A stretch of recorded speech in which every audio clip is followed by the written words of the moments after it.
ಕಾಂಗ್ರೆಸ್ನಲ್ಲಿ ಸದ್ಯಕ್ಕೆ cooling period ಕಡೆಗೆ ರಾಜ್ಯ ರಾಜಕಾರಣ ಹೋಗ್ತಾ ಇದೆಯಾ ಅನ್ನೋ ಪ್ರಶ್ನೆ ಇದೆ. ಕಾರಣ all is well for time being ಅನ್ನೋದನ್ನ ಹೇಳೋ ಪ್ರಯತ್ನ ನೋಡಿ. ಬಂತು ಡೀಟೇಲ್ಸು.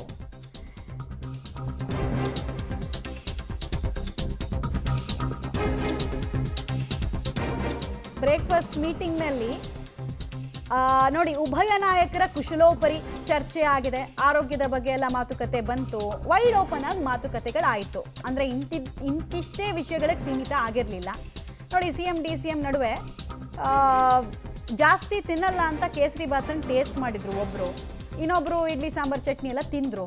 ತೇಲಿ ಅವರು ಸೀರಿಯಸ್ ಆಗಿದ್ದಾರೆ, ಅವರು ಹೇಳದಂತೆ ನಾವು ಕೇಳಬೇಕು ಅಂತಷ್ಟೇ ಚರ್ಚೆಗಳಾಯಿತು. ಸ್ವಲ್ಪ ಲೈಟಾಗಿ ಈ ವಿಚಾರಗಳನ್ನು ಟಚ್ ಮಾಡಿದ್ರು. ಬ್ರಾಡರ್ ಆಸ್ಪೆಕ್ಟ್ ಅಲ್ಲಿ ಬೇರೆ ವಿಚಾರಗಳು ಚರ್ಚೆಗೆ ಬಂತು. ಆರೋಗ್ಯದ ಬಗ್ಗೆ ಚರ್ಚೆಗೆ ಬಂತು. ಇಬ್ಬರ ವಿಚಾರಗಳು ಸುಮಾರು 40-45 ವರ್ಷದಿಂದ ಒಬ್ಬರ ರಾಜಕಾರಣವನ್ನು ಇನ್ನೊಬ್ರು ನೋಡ್ಕೊಂಡು ಬಂದಿದ್ದಾರೆ. ಮಾತಾಡೋದಕ್ಕೆ ಸುಮಾರು ವಿಚಾರ ಇರುತ್ತೆ. ಸೊ ಇಬ್ರು ಬೇರೆ ಬೇರೆ ವಿಚಾರಗಳನ್ನು ಕೂಡ ಮಾತಾಡ್ಕೊಂಡ್ರು ಅನ್ನೋದು ತಿಳಿದು ಬರ್ತಾ ಇದೆ. ಬ್ರೇಕ್ಫಾಸ್ಟ್ ಮೀಟಿಂಗ್ನಲ್ಲಿ ರಾಜಕೀಯ ಚರ್ಚೆ ಆಗಿದ್ದು ಅಲ್ಲಿಗೆ ಕಡಿಮೆ. ಬ್ರೇಕ್ಫಾಸ್ಟ್ ಮೀಟಿಂಗ್ ಮುಗಿಸಿ ಒಂದು ರಹಸ್ಯ ಸಭೆ ಆಯ್ತಲ್ಲ, ಅದರ ಬಗ್ಗೆ ಸಸ್ಪೆನ್ಸ್ ಕಂಟಿನ್ಯೂ ಆಗ್ತಾ ಇದೆ. ಇಬ್ರು ಪ್ರತ್ಯೇಕವಾಗಿ ಕ್ಲೋಸ್ ಡೋರಲ್ಲಿ 4 ಗೋಡೆಗಳ ಮಧ್ಯೆ ಒಂದು ಮಾತುಕತೆ ನಡೆಸಿದ್ದಾರೆ. ಅದ್ರ ಬಗ್ಗೆ ಇಬ್ಬರು ತುಟಕ್ ಪಿಟ್ಟಕ್ ಅಂದಿಲ್ಲ. ಅದು ಬಿಟ್ಟು ಈ ಬ್ರೇಕ್ಫಾಸ್ಟ್ ಮೀಟಿಂಗ್ನಲ್ಲಿ ಪೊನ್ನಣ್ಣ ಅವರು ಕೂಡ ಇದ್ದರು, ಮುಖ್ಯಮಂತ್ರಿಗಳ ಕಾನೂನು ಸಲಹೆಗಾರ. ಸೊ ಅವ್ರ ಎದುರುಗಡೆ ಇಟ್ಕೊಂಡು ಇವರಿಬ್ಬರು ಅಧಿಕಾರದ ಹಂಚಿಕೆ ಬಗ್ಗೆ ಎಲ್ಲ ಮಾತಾಡಲ್ಲ. ಡೀಟೇಲ್ಸ್ ಕೊಡ್ತಾರೆ ರವೀಶ್. ನಿರೀಕ್ಷೆ ಮಾಡಿದಂತೆ ಬ್ರೇಕ್ಫಾಸ್ಟ್ ಮೀಟಿಂಗ್ನ ಸಂದರ್ಭದಲ್ಲಿ ರಾಜಕೀಯದ ವಿಚಾರಗಳನ್ನು ಸುಮ್ಮನೆ ಟಚ್ ಮಾಡ್ತಾರೆ ನಾಮಕೆ ವಾಸ್ತೆ ಅನ್ನೋ ನಿರೀಕ್ಷೆ ಇತ್ತು. ಅದರಂತೆ ಆದಂಗೆ ಕಾಣಿಸ್ತಾ ಇದೆ. ಆಮೇಲೆ ಒಂದು ಕೂಲಿಂಗ್ ಪೀರಿಯಡ್ ಕಡೆಗೆ ಕಾಂಗ್ರೆಸ್ನ ರಾಜಕಾರಣ ಹೊರಳ್ತಾ ಇದೆ ಅಂತ ಅಂದ್ಕೊಳ್ಬೋದಾ? ಅಂತ ಖಂಡಿತವಾಗಿಯೂ ಕೂಡ ಕಾಂಗ್ರೆಸ್ನ ಹೈಕಮಾಂಡ್ ನಿರ್ದೇಶನದಂತೆ ನಾವು ಸೇರಿದ್ದೇವೆ ಅನ್ನೋದು ಇಬ್ಬರ ನಿಲುವಾಗಿತ್ತು ಈ ಸಂದರ್ಭದಲ್ಲಿ ಕೂಡ. ಅಂದರೆ ಎಲ್ಲ ಒಂದು ಕಡೆ ರಬ್ಬು ಮಾಡಿಕೊಳ್ಳುವಂಥ ಬ್ರೇಕ್ಫಾಸ್ಟ್ ಮೀಟಿಂಗ್ ಇದಾಗಿರಲಿಲ್ಲ. ಒಂದು ರೀತಿಯಲ್ಲಿ ಜಾಲಿಯಾಗಿ ಒಂದು ಬ್ರೇಕ್ಫಾಸ್ಟ್ ಮೀಟಿಂಗು ಮೊದಲಿಂದಲೂ ಕೂಡ ಕಡೆ ತನಕ ನಡೆದಿದೆ ಅಂತ ನಮಗೆ ಬಂದಿರತಕ್ಕಂಥ ಮಾಹಿತಿ. ಪ್ರಮುಖವಾಗಿ ಹೋದಂಥ ಸಂದರ್ಭದಲ್ಲಿ DK ಶಿವಕುಮಾರ್ ಅವರ ಆರೋಗ್ಯದ ಬಗ್ಗೆ ಮತ್ತು ಆ ಒಂದು ದಿನಚರಿಯ ಬಗ್ಗೆ ಒಂದು ರೀತಿಯಲ್ಲಿ ವಿಚಾರಿಸಿದ್ದಾರೆ. ಸಹಜವಾಗಿ DCM ಕೂಡ ಅದನ್ನು ವಿಚಾರಿಸ್ಕೊಂಡಿದ್ದಾರೆ. ತದನಂತರ ತಿಂಡಿ ಕೂತಂಥ ಸಂದರ್ಭದಲ್ಲೂ ಕೂಡ ಎಲ್ಲ ಒಂದು ಕಡೆ ಸ್ವೀಟ್ ಬಗ್ಗೆ, ಅಂದರೆ ಅಲ್ಲಿ ಒಂದು ಸ್ವಲ್ಪ ಬೌಲಲ್ಲಿ ಕೇಸರಿ ಭಾತನ್ನು ಕೂಡ ಇಟ್ಟಿದ್ರು. ಆ ಸಂದರ್ಭದಲ್ಲಿ ಅದ್ರ ಬಗ್ಗೆ ಕೂಡ ಒಂದು ರೀತಿಯಲ್ಲಿ ಅಂದರೆ ಜಾಸ್ತಿ ತಿನ್ನಬೇಕು, ಈ ರೀತಿಯ ಚರ್ಚೆಗಳು ಆಗಿದೆ. ರಾಜಕೀಯವಾಗಿ ಬರೋದಾದರೆ 2.5 ವರ್ಷ ನಿಮಗೆ ಕೊಟ್ಟಿದ್ದಾರೆ, 2.5 ವರ್ಷ ನನಗೆ ಕೊಟ್ಟಿದ್ದಾರೆ, ಇದು ಆಗಬೇಕು ಅನ್ನೋ ಮಾತುಗಳನ್ನು ಇಬ್ಬರೂ ಕೂಡ ಆಡಿಲ್ಲ. ಅದು ಸ್ಪಷ್ಟವಾಗಿ ಅಲ್ಲಿಂದ ಬಂದಿರತಕ್ಕಂಥ ಮಾಹಿತಿ.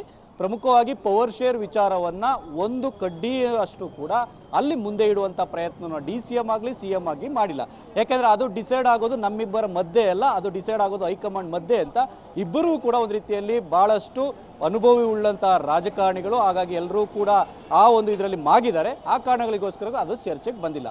ಪ್ರಮುಖವಾಗಿ ಸಹಜವಾಗಿ ಒಂದು ಶಾಸಕರು ಡೆಲ್ಲಿಗೆ ಹೋದದನ್ನು ಒಂದನ್ನು ಮಾತ್ರ ಬಹಳ ಜನ ಹೋಗಿದ್ರಲ್ಲ ಅಂತ ಸುಮ್ಮನೆ ಸಿದ್ದರಾಮಯ್ಯನವರು ಕೆಣಕುವಂಥ ಪ್ರಯತ್ನ ಮಾಡಿದ್ದಾರೆ. ಅದಕ್ಕೆ DCM ಕೂಡ ಅದನ್ನು ಮುಂದುವರಿಸುವಂಥ ಪ್ರಯತ್ನ ಮಾಡಿಲ್ಲ, ನಕ್ಬಿಟ್ಟು ಸುಮ್ಮನಾಗಿದ್ದಾರೆ ಅಂತ ಹೇಳಲಾಗ್ತಾ ಇದೆ. ಹಾಗಾಗಿ ಎಲ್ಲ ಒಂದು ಕಡೆ ನಮ್ಮದು ಏನಿದ್ರು ಕೂಡ ಹೈಕಮಾಂಡ್ ಆದೇಶ ಪಾಲನೆ ಮಾಡೋದಷ್ಟೇ. ಹಾಗಾಗಿ ಇವತ್ತಿನ ಸಭೆಯಲ್ಲಿ ಈ ಒಂದು ವಿಚಾರಕ್ಕೆ ಜಾಸ್ತಿ ಚರ್ಚೆ ಮಾಡೋದು ಅವಶ್ಯಕತೆ ಇಲ್ಲ.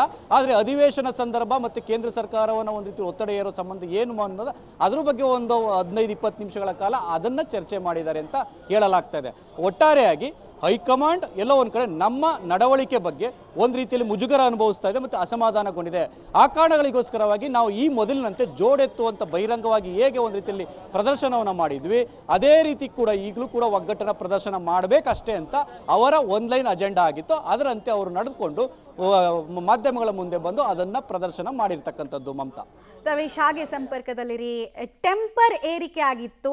ಟೆಂಪರ್ ಅನ್ನ ಇಳಿಸುವಂತಹ ಪ್ರಯತ್ನದ ಭಾಗವಾಗಿ ಇಬ್ರು ಚೆನ್ನಾಗಿ ಕಮ್ಯುನಿಕೇಟ್ ಮಾಡಿದ್ರು ಅನ್ನೋದು ಬಹಳ ಸ್ಪಷ್ಟವಾಗಿ ಕಾಣಿಸ್ತಾ ಇದೆ. ಬಟ್ ಕದನ ವಿರಾಮ ಅಂದ ಮಾತ್ರಕ್ಕೆ ಕಂಪ್ಲೀಟ್ ಆಗಿ ಏನು ನಡೆಯಲ್ಲ ಚಟುವಟಿಕೆ ಅಂತ ನಾವು ಅಂದ್ಕೊಳ್ಳೋಕ್ಕಾಗಲ್ಲ. ಕದನ ವಿರಾಮದಲ್ಲೇ ಸಾಮಾನ್ಯವಾಗಿ ಯುದ್ಧದಲ್ಲಿ ಶಸ್ತ್ರಾಭ್ಯಾಸ ಆಗೋದು.